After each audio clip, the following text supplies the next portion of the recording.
YouTube, how's it going? Chesapeake Piper here. Going to be checking in with the tobacco of the month, which would be Two Friends Redwood.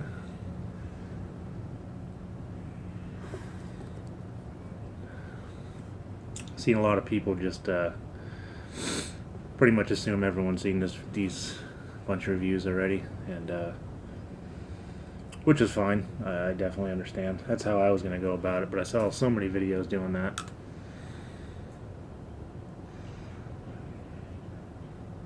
So I'm going to go on the assumption that maybe someone's watching this later on down the road.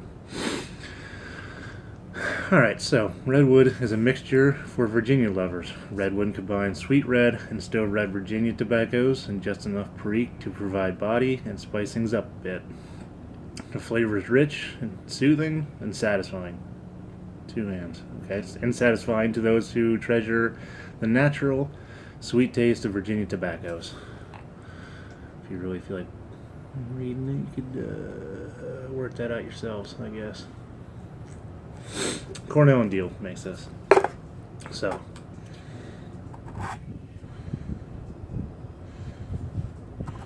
I have maybe a bowl left of this. So I've sat down with it quite a bit, and obviously the Virginias are there. Sweet on the front of your tongue. It's going to linger on the front of your tongue, or at least for me, no matter what kind of pipe I smoked. And today it's in a Stanwell 109.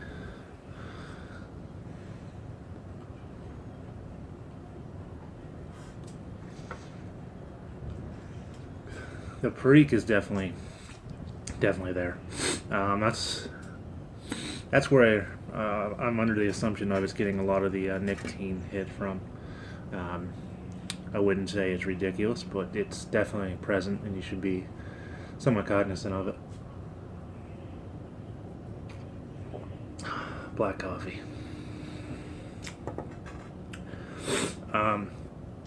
So, from my understanding, perique is actually burley, which is put into oak barrels and pressed, and from then it's let sit and it ferments. Sometimes the process is repeated where it's repacked and re-fermented.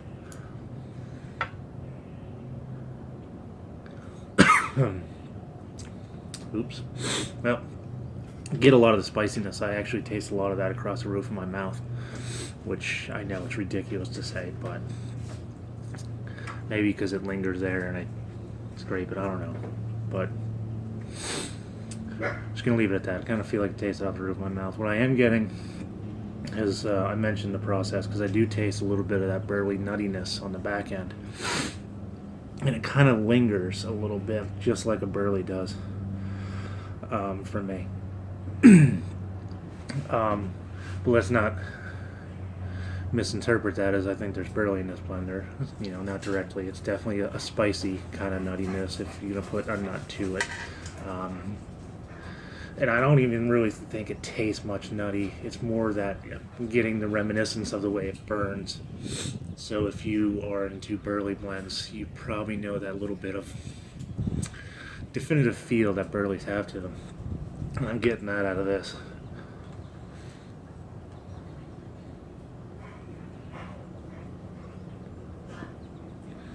Red Virginias are nice.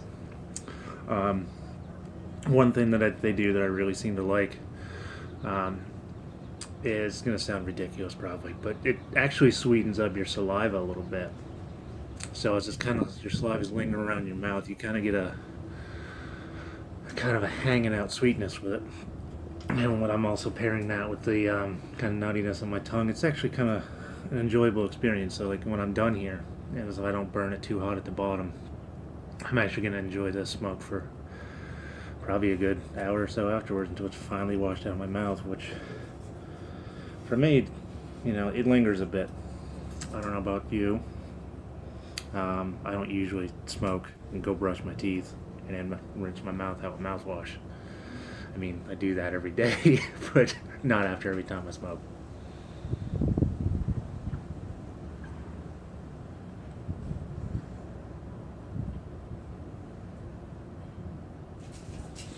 Smoked it in many different pipes.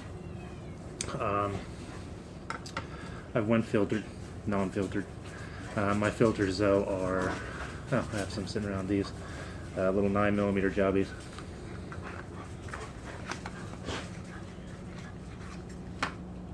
Carbon filters. Currently I am smoking it without a filter. And I will say that it doesn't really change the flavor if you're a filter user or not. The only difference I've been really noticing out of it is it kind of dries it up, so you lose actually a touch of that lingering sweetness, as I mentioned before, in your mouth, that the Virginians provide. So, you know, 61 half dozen the other. If you like filters, I wouldn't change your mind on if you're going to use a filter with this blend or not.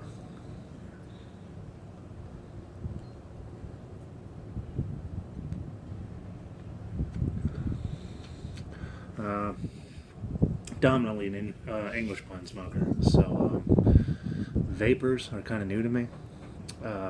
Virginia Perique. So what I ended up doing was going out and picking up Orlick Golden Slice, just so I have an idea what how to compare it and what I feel like may be brought out more specifically in this blend. I actually gotta say I prefer this. This. It's an Orlick Golden Sliced. This doesn't quite burn as hot. If I be mindful when I'm doing, my cadence kind of ridiculous. I just keep puffing. I enjoy it. And I don't really get tongue bite with this. I mean, I feel a little warmth on my tongue, and that's why I'm hanging out with it right now. So that, and let's be honest, pulling apart flakes, because the way I do it, I actually pull the flakes apart until it kind of looks like a ready rubbed, and then I pack it. It's a process. I mean, if you just want something to grab and go and smoke it all day or any day, this isn't a bad one for you. I actually really like this. I actually could probably go with this more frequently than I would probably an English blend if I did smoke multiple times a day. I don't, so.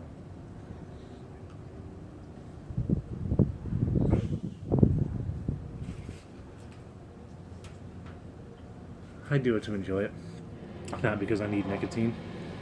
So I usually smoke in English, and I like to change it up.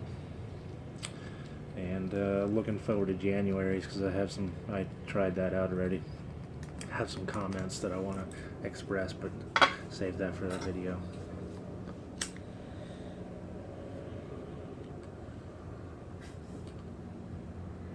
So well done. Enjoy this, and I may actually order some more of it. If you're an aromatic smoker, I don't think you're going to find much in this you're going to like. Yeah. If you're an aromatic smoker, you probably like that full-on sweetness or some sort of flavoring. You're probably not going to like that burley kind of Perique nuttiness that I mentioned. Like I said, I keep saying burley. There's no burliness. I want to clarify that, and I've probably done that many times. But you can get that reminiscent.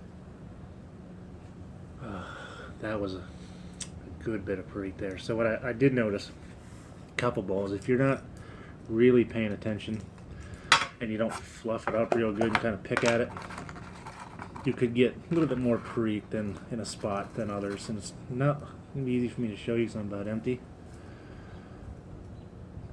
Perique being the really dark stuff.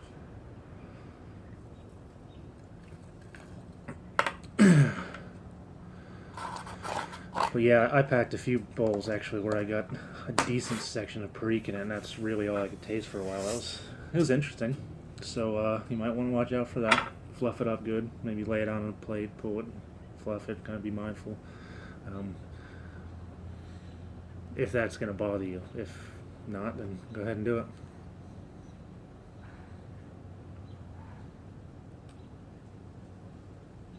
Let's say I did prefer this in a larger sized bowl a little bit, diameter wise.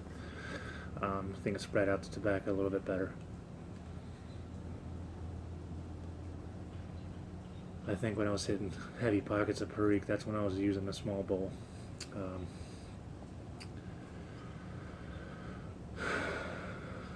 Yeah, good blend. I just realized I've been in this for 10 minutes. I'm gonna let you go. Hope you stuck around. Hope I didn't bore you. Hope you enjoyed it. And as always, thanks for the views, subscriptions, comments, thumbs up, and the thumbs downs I got. Take care, YouTube.